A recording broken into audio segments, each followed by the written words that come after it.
There's no one. Oh, is it recording all right, babe? Okay.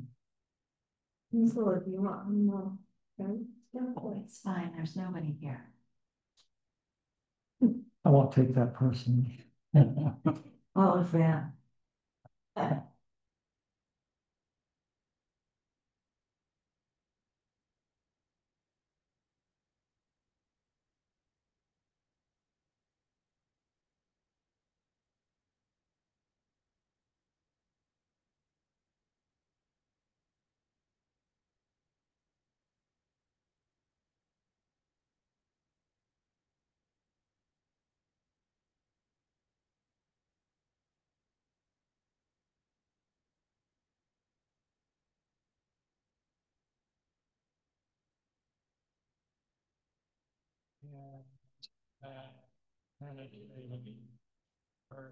Dharma is certainly never, even in 100,000, we can help us, having it to see and listen to remember and accept. I vow to taste the truth of Tathagata's words. Well, good evening, everybody, and welcome. It's nice to have a good turnout and see familiar faces and some new faces. So welcome, especially to people here who are here for the first time. And most of you know we've been doing a series of talks on our Buddhist women ancestors, and I'll be continuing that series tonight by talking about Moshan Liaoran. And as the Okay, so it's even better if she did. That's why it's going to be recorded. As is the case with many women ancestors, there's not much known about her. She lived in China in the 9th century, which is considered the golden age of Zen. Her date of birth is unknown. Her date of death is listed as 895. So she was a contemporary of the well-known woman teacher Iron Grindstone Liu, and also the male teachers Linji, Dongshan, and Zhaozhou. And I have no idea whether their paths ever crossed, but at least they lived at the same time in China. Her name, Moshan, means summit mountain. Mo is summit, and Shan is mountain. And as was the tradition, she took the name of the mountain that was nearest to the monastery where she practiced. She was a disciple of Deyu, and there's a chapter about her in the official Zen transmission records, the record of the transmission of the lamp that was written in 1004 of the Common Era. Now, I would have loved to read that chapter, but I couldn't find it online, and it's a multi-volume series of books, and I wasn't going to buy those just to read this one chapter. But she was the first nun to be portrayed in Zen writing as undergoing the same training that was usually reserved for male teachers. And she may have been the second woman to receive mind-to-mind transmission after one of Bodhidharma's disciples in the 6th century in China. So beyond that basic outline, there's not very much known about her. The only other thing I could find is an encounter that she had with a monk when she was the abbess of Mount Moshan, and it's written up in this book, The Hidden Lamp, Stories from 25 Centuries of Awakened Women. It's a really nice book for, many of us are using this book to find out about our women ancestors, but it's a collection of koans and stories about women starting at the time of the Buddha all the way up to modern day America. So women from India, women from China, women from Japan and other places and America. And then each story has a commentary on it by a contemporary woman teacher. So a very good book, I recommend it.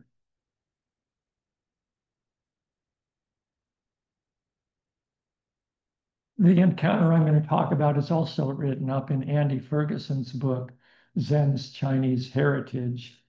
And it's also mentioned in a couple of magazine articles, one by John Dido Laurie and another by Bill Porter, who's also known as Red Pine. So I will read you the story that appears in the Hidden Lamp. The monk Guanxi Qian was sent by his teacher, Master Linji, to meet Master Moshan Liaoran, a powerful woman teacher. When he arrived at Mount Moshan, where she taught, he refused to bow or take off his traveling hat. He asked, "What is Moshan?" Moshan replied, "The summit cannot be seen." He then asked, "Who is the master of Mount Moshan?" And she replied, "Without the form of a man or a woman." He shouted, "Why doesn't she transform herself?" And she replied, "She is not a wild fox spirit nor a ghost. What would you have her become?" So Guanxi bowed and took off his hat. He became the gardener at her monastery, and he stayed for 3 years.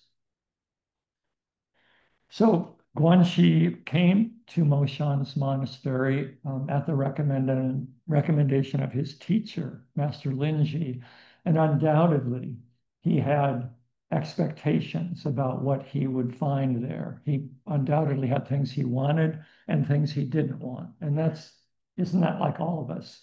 You know, if you start a new job or you move to a new place, or you start a class and you walk into class for the first time, you know, we all have things that we want and things that we don't want and things that we're hoping for. I'm sure he had doubts about having a woman teacher. And I'll bet you, refusing to bow and take off his traveling hat shows his hesitation. And I'm sure that Moshan had lots of experience dealing with attitudes like that. But you can see how being attached to surface appearances and kind of fixed on your expectations and hopes can block you from seeing what's actually in front of you. The question, "What is Moshan?" is usually interpreted to mean, "Who are you?" or "What is the truth?" And her answer, "The summit cannot be seen," is often thought to mean, you know, you have to discover this for yourself through your own practice and your own experience. And isn't that true? That there's so many, you know, people can tell you all kinds of things, but until you actually discover it for yourself, it really doesn't sink in. It's a little bit like somebody telling you what a food tastes like. And then when you actually eat it for yourself, it's a whole different experience. And then you know what they're talking about. And she rightfully points out that expressing the Dharma does not depend on gender. And so no transformation of form is needed. Discovering what is true is hindered by our prejudice and by our distinctions and our preferences. Guanxi eventually sees her wisdom and bows and takes off his traveling hat. Later, when he was teaching, after he'd finished his training, he said, "I received half a ladleful at Papa Linji's place and half a ladleful at Mama Moshan's place. And since I took that drink, I have not been thirsty." So he was able to appreciate and incorporate what he learned from both teachers.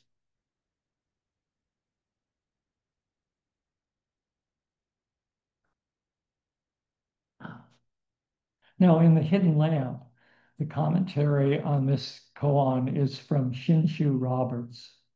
She's a contemporary Zen priest in the tradition of the San Francisco Zen Center. She's a Dharma heir of Sojin Mel Weitzman, who was abbot of Berkeley Zen Center for, 40 or 50 years. She's the co-founder of the Ocean Gate Zen Center in Capitola, California. And she's also a writer about Dogen. She's a Dogen scholar. She wrote a book called Being Time, which is an interpretation of Dogen's writings about time. And for those of you who aren't familiar with Eihei Dogen, he was a 12th century Japanese priest who did extensive amount of writing about Zen and practice and reality. And he's considered the founder of Soto Zen. In my opinion, very hard to understand. But Shinshu Roberts does a very good job of writing about him.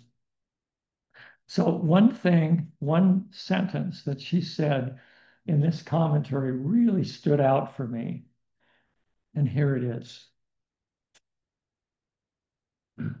Our job is to meet our life fully as it presents itself, not as we would like it to present itself. Don't get caught by the container. Let your life come to you and meet it with an open and curious mind. Now, Guanxi could have used that advice before he got to her monastery. But I think that this statement is as good example as any I've ever encountered about one of the essential purposes of Zen practice, and that is to see your life as it actually is. It's a hard thing to do, and it's why we practice, for years, and why we meditate so regularly, because it's so easy to get sidetracked with your thoughts and your preferences and your resistance and your fantasies about what's really going on. It's really hard to see your life just as it is, just as it presents itself. And that statement reminded me of a couple of other brief statements that a couple other women teachers have made, contemporary women teachers. So I thought for the rest of my talk, I would tell you about a couple of other contemporary women teachers and what they said that I found so useful and that I try to keep in mind in my day-to-day life. The next statement is from Jetsuma Tenzin Palmo. She was born in England in 1943.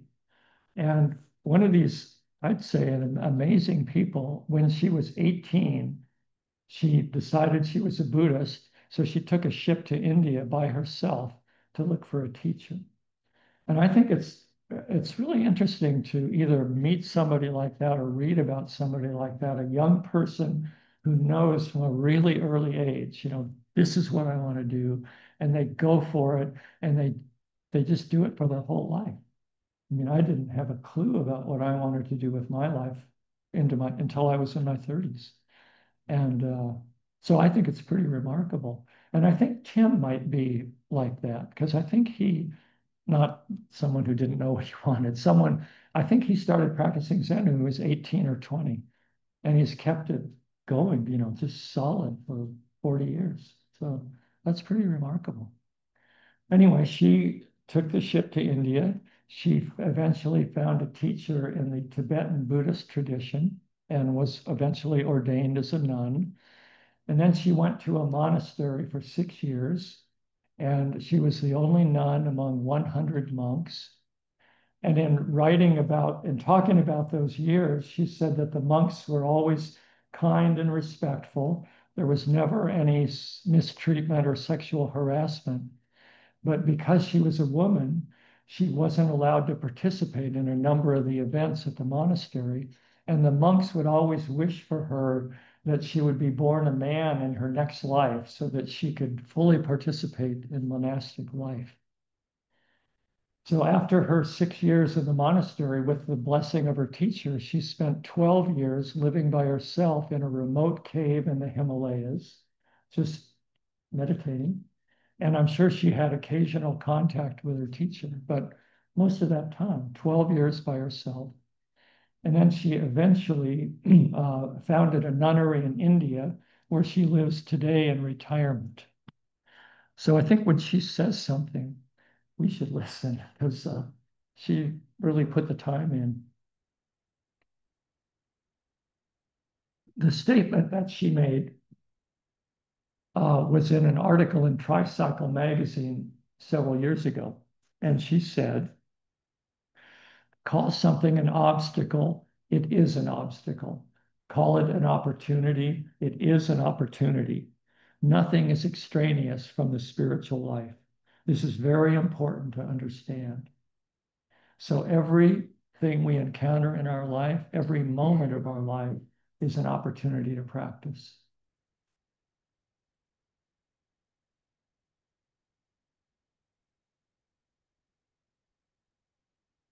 The last person I'll talk about is one of my favorites, I would say, Charlotte Joko Beck.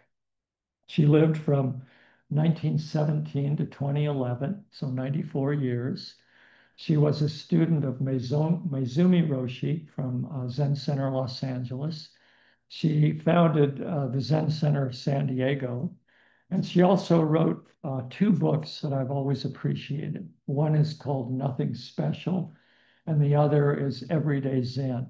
And these books are full of examples about how to practice Zen in day-to-day life. I mean, she's a real character.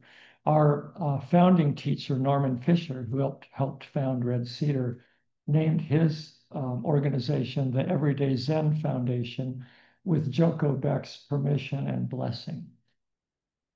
So the thing that she said that I so appreciate is this. There is one thing in life you can always rely on, life being as it is. Life is always going to be the way it is. So why can't we rely on that fact?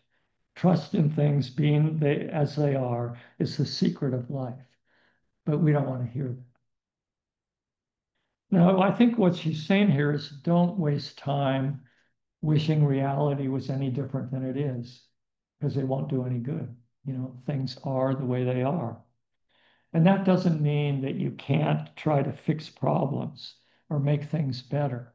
But it's recommending that we see things as they really are without resistance or denial as the best foundation for figuring out how to respond.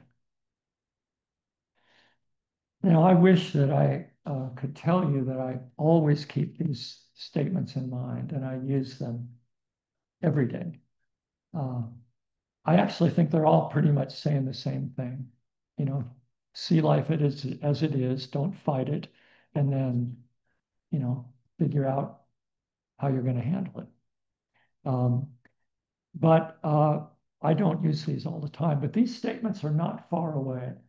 And when I find myself getting stirred up about things being not the way I want them to be, which happens quite often, whether it's a little thing like the weather or some personal thing in my life or something political or some of the big problems in the world, I do remember these statements. And I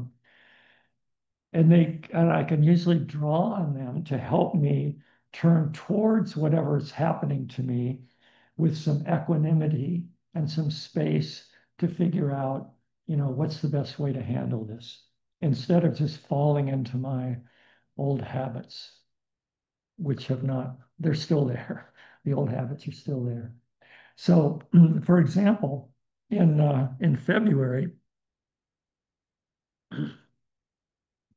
I got all my income tax stuff done. I usually do that for both of us, like, you know, gathering all the stuff that's accumulated over the year and then filling out the many page form that our accountant gives us. And took it down to the accountant's office. And I really don't like doing my taxes, but I feel very good about getting them done and getting them out of the house and handing them over to the accountant. That's like, okay, out of my hands.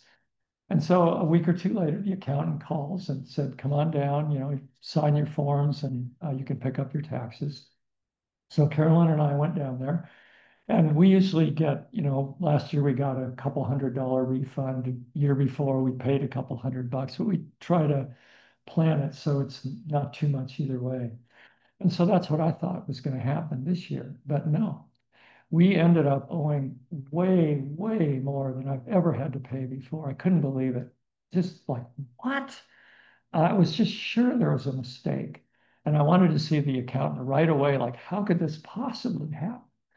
Of course, the accountant was busy and I couldn't do it. And in fact, I have an appointment next week to see him.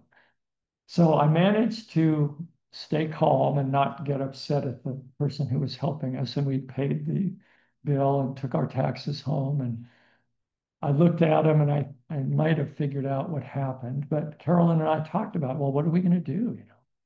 And pretty quickly we decided, let's just take the money out of savings, write a check to the IRS, mail it, and forget about it. I'll talk to the accountant, find out what happened, but let's just do that. That's what we decided. And so that's what we did. And I've done a pretty good job of just letting that be grateful that we had the money in savings and mail the check and don't stress about it. And I think that's been a pretty good way to handle it, because in the past, I would have spent a fair amount of time convinced that there'd been a mistake, either mine or the accountants or the IRS. And then I would have spent a fair amount of time thinking about what I would rather have done with that money besides writing a check to the IRS. And then I would have spent time thinking about the corporations and people who don't pay their fair share of taxes. And then I would have gone over those three things a number of times, and it wouldn't have changed anything except I would have been more unhappy and harder to be around, I'm sure. So it seems like this was a much better way to handle it.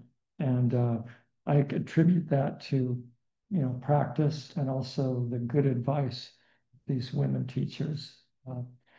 And then the other thing I would say that I think is a really important factor is a regular meditation practice, day after day, week after week, month after month, year after year, because at least for me, I'm much faster at noticing when I've gotten off track. When I'm doing something about a situation that's just making it worse. And so I can kind of pull myself back from the brink a lot quicker than I used to be able to. So a lot less suffering. So anyway, that's what I wanted to say about Moshan Liaoran and the contemporary women teachers that I mentioned that I have found so helpful. And again, I'm just very grateful for this practice and the Sangha, and thank you for listening. May our attention secretly extend to every being and place with the true merit of Buddha's way.